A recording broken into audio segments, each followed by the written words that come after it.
tengo el honor de dar la bienvenida al excelentísimo señor Mamadi Doumbouya, presidente del Comité Nacional para la Reconciliación y el Desarrollo, presidente de la República de Guinea y jefe de Estado, y lo invito a dirigirse a esta Asamblea General.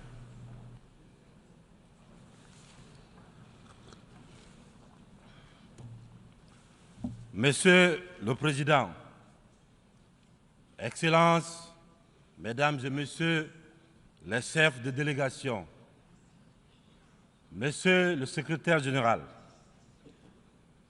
je voudrais, avant de commencer, Monsieur le Président, vous adresser les chaleureuses félicitations de la délégation guinéenne pour votre brillante élection à la présidence de la 78e Assemblée générale des Nations unies. Je voudrais également, devant cette auguste Assemblée, vous assurer du soutien de mon pays. Je souhaite par la même occasion rendre un hommage mérité à votre prédécesseur, M. Sabah Korosi de la Hongrie, à M. le secrétaire général, M. Antonio Guterres. Je le remercie pour le dévouement avec lequel il dirige notre organisation. Monsieur le Président, Mesdames et Messieurs, en venant prendre part aux travaux de la 78e section ordinaire, je voudrais m'acquitter d'un devoir, celui de vous transmettre les chaleureuses salutations du peuple souverain de Guinée. Mon pays qui continue de fonder un espoir en l'Organisation des Nations Unies pour trouver des solutions idoines aux questions auxquelles notre monde continue d'être confronté. Dans ce cadre, Monsieur le Président, nous pensons que les fondamentaux qui ont sous-tendu à la création de notre organisation doivent s'adapter aux mutations profondes de notre société. L'objectif du thème de la présente session, paix, prospérité, progrès, durabilité, est d'actualité. Évocateur et mérite une attention particulière de notre part. Épidémie de coups d'État en Afrique. Après celle de la Covid-19, le continent est frappé par celle des putschs militaires, notamment dans les pays francophones du sud du Sahara. C'est tout le monde qui les condamne, qui les sanctionne, qui s'émeut de la réapparition brusque de cette pratique que l'on croyait révolue, à juste titre. Mais j'ai envie de dire que la communauté internationale doit avoir l'honnêteté et la correction de ne pas se contenter de dénoncer les seules conséquences, mais de s'intéresser et de traiter les causes. Les coups d'État, s'ils se sont multipliés ces dernières années en Afrique, c'est bien parce qu'il y a des raisons très profondes. Et pour traiter le mal, mesdames et messieurs, il faut s'intéresser aux causes racines. Le putschiste n'est pas seulement celui qui prend les armes, qui renverse un régime. Je souhaite que l'on retienne que les vrais putschistes, les plus nombreux,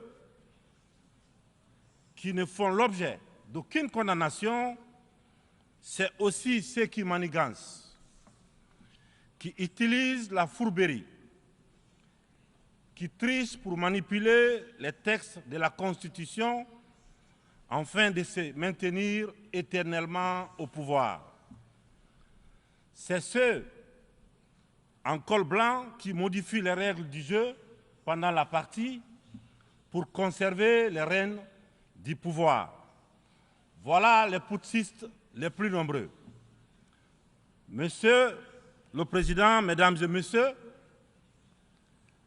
je fais partie de ceux qui, un matin, ont décidé de prendre nos responsabilités pour éviter à notre pays un chaos complet, une situation insurrectionnelle.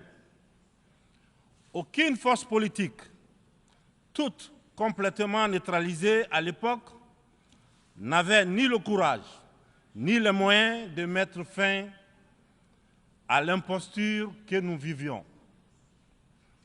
La rectification institutionnelle à laquelle mes frères d'armes et moi avons pris nos responsabilités le 5 septembre 2021 n'était qu'une conséquence de cette situation de chaos qui avait fini par fissurer le tissu social et mettre à mal le vivre ensemble. Sans être exhaustif, nous pensons que les transitions qui sont en cours en Afrique sont dues à plusieurs facteurs parmi lesquels on peut citer les promesses non tenues, l'endormissement du peuple, le tripatouillage des constitutions par des dirigeants qui ont pour seul souci de se maintenir au pouvoir au détriment du bien-être collectif. Aujourd'hui, le peuple africain sont plus que jamais éveillés et décidés à prendre leur destin en main. La mauvaise répartition des richesses crée des inégalités sans fin. La famine, la misère qui rendent le quotidien de nos populations de plus en plus difficile. Ces inégalités font partie des causes des événements qui mettent en péril surtout le vivre ensemble. Quand les richesses d'un pays sont dans les mains d'une élite, alors que les nouveau-nés meurent dans les hôpitaux par manque de couveuses, il n'est pas surprenant que dans de telles conditions, nous assistons à des transitions pour répondre aux aspirations profondes du peuple. L'Afrique souffre, mesdames et messieurs. Elle souffre d'un modèle de gouvernance qui lui a été imposé. Un modèle certes bon et efficace pour l'Occident, qu'il a conçu au fil de son histoire, mais qui a du mal à passer et à s'adapter à notre réalité, à nos coutumes, à notre environnement. Hélas, j'aimerais dire que la grève n'a pas pris. Je sais que lorsque je dis cela, tout de suite, ils sont nombreux à se dire encore un bidas qui veut tordre le cou à la démocratie. Encore un soldat qui veut imposer sa dictature. Cependant, de façon très claire, sans hypocrisie, sans faux semblant, les jeux dans les jeux, nous sommes tous conscients que ce modèle de démocratie que vous nous avez si insidieusement et savamment imposé après le sommet de la Baule en France, presque de façon religieuse, il ne marche pas. Les différents indices économiques et sociaux sont là pour démontrer que ce n'est pas un jugement de valeur, sur la démocratie en elle-même, croyez-moi, bien entendu, c'est un constat, c'est un bilan. Sur plusieurs décennies d'expérimentation chaotique de ces modèles dans notre environnement, une période où il n'a été question que des outils politiques, au détriment, bien sûr, au détriment de l'essentiel, qui est l'économie, la transformation de nos matières premières sur place. Permettez-moi de pousser l'exercice de vérité un peu plus loin. Avec ma courte mais intense expérience à la gestion d'un État, la Guinée, j'ai mieux mesuré à quel point ce modèle a surtout contribué à entretenir un système d'exploitation et de pillage de nos ressources par les autres. Et une corruption très active de nos élites, des leaders nationaux, à qui on a souvent accordé des certificats de démocrates. Et en fonction de leur docilité ou de leur aptitude à brader les ressources et les biens de leur peuple, ou encore de leur facilité à céder aux pseudo-recommandations et injonctions des grandes puissances. Je dois d'ailleurs, dans ce sens, confesser que tout ce à quoi je fais face dépasse l'imagination. Ce sont les mêmes qui confessent la démocratie, la transparence, qui dénoncent la mauvaise gouvernance et la corruption, qui dictent les règles. C'est eux qui en offrent très discrètement et sournoisement redoublent de pression pour nous faire céder notre patrimoine dans des contrats léonins. Je comprends certains dirigeants, quelques-uns de mes prédécesseurs,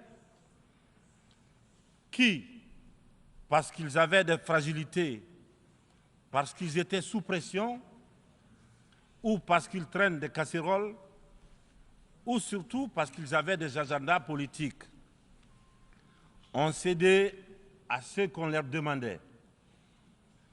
Je les comprends sans les approuver. Certains m'ont même rappelé que si j'avais un agenda politique, je serais moins à l'aise pour mener à bien les réformes auxquelles mon gouvernement et moi nous nous sommes attaqués. Une chose est certaine, nous n'avons qu'une seule préoccupation, le bien-être du peuple et le vivre ensemble. C'est cela notre priorité. C'est pourquoi la transition que je dirige a choisi de se consacrer avec méthode en fixant les objectifs clairs dans un ordre précis. Le social, l'économie et le politique.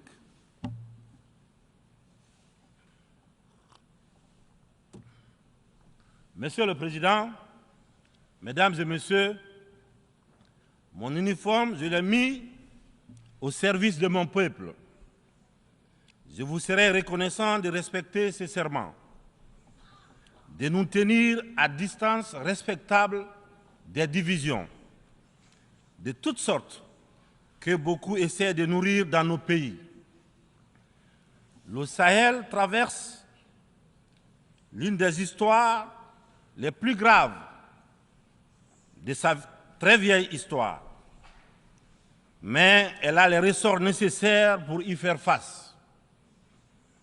Son sens légendaire de la diplomatie doit être libéré afin qu'ensemble, nous nous parlions sans interférence.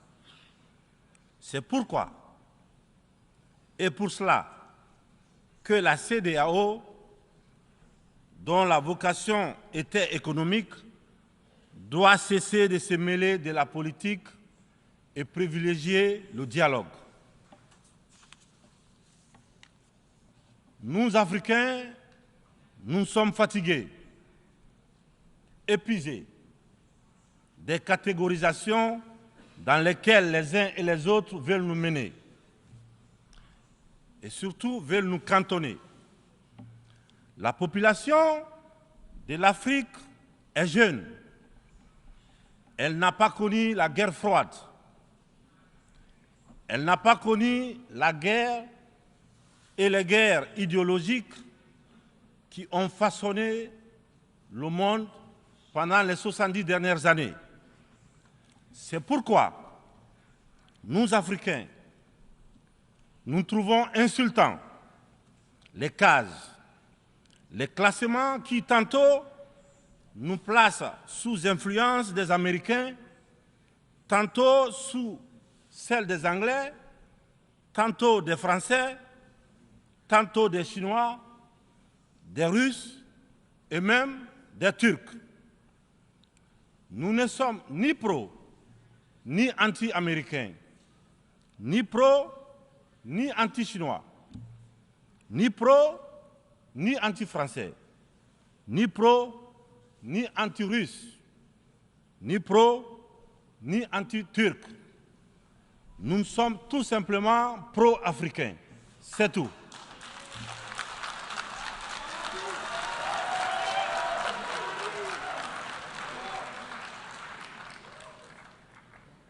Nous mettre sous la coupe de telle ou telle puissance est une insulte, du mépris, du racisme vis-à-vis d'un continent de plus d'1,3 milliard de personnes. Il est important, dans cette prestigieuse et influente Assemblée, que l'on comprenne clairement que l'Afrique de papa, la vieille Afrique, c'est terminé.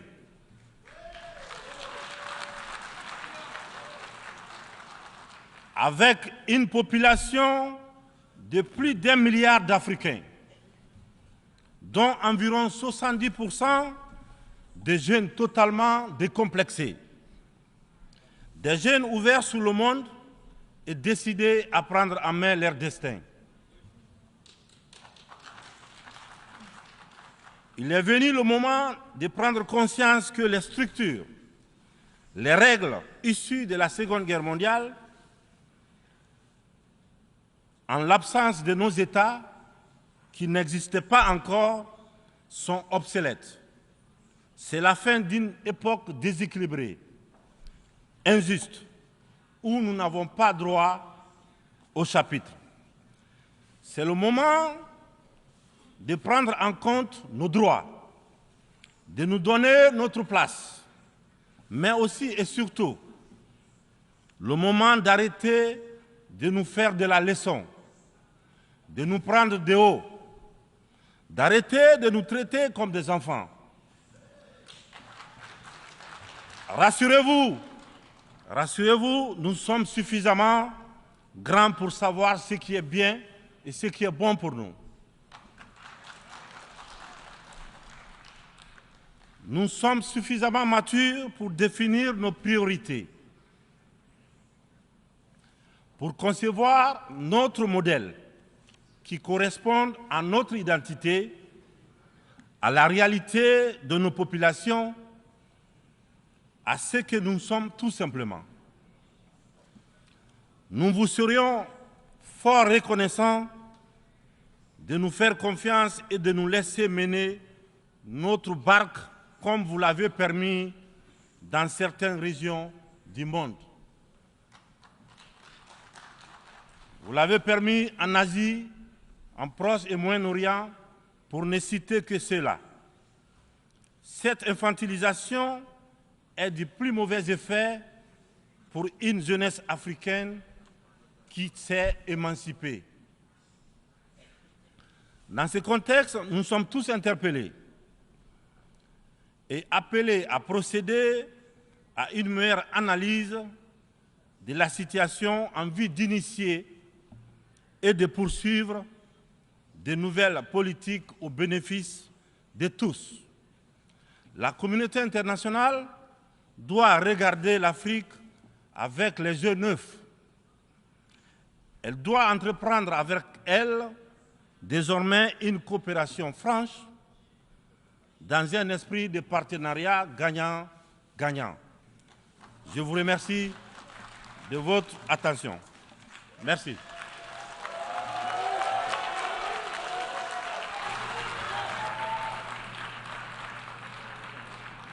A nombre de la Asamblea, agradezco al presidente del Comité Nacional para la Reconciliación y el Desarrollo, presidente de la República de Guinea y jefe de Estado, la declaración que acaba de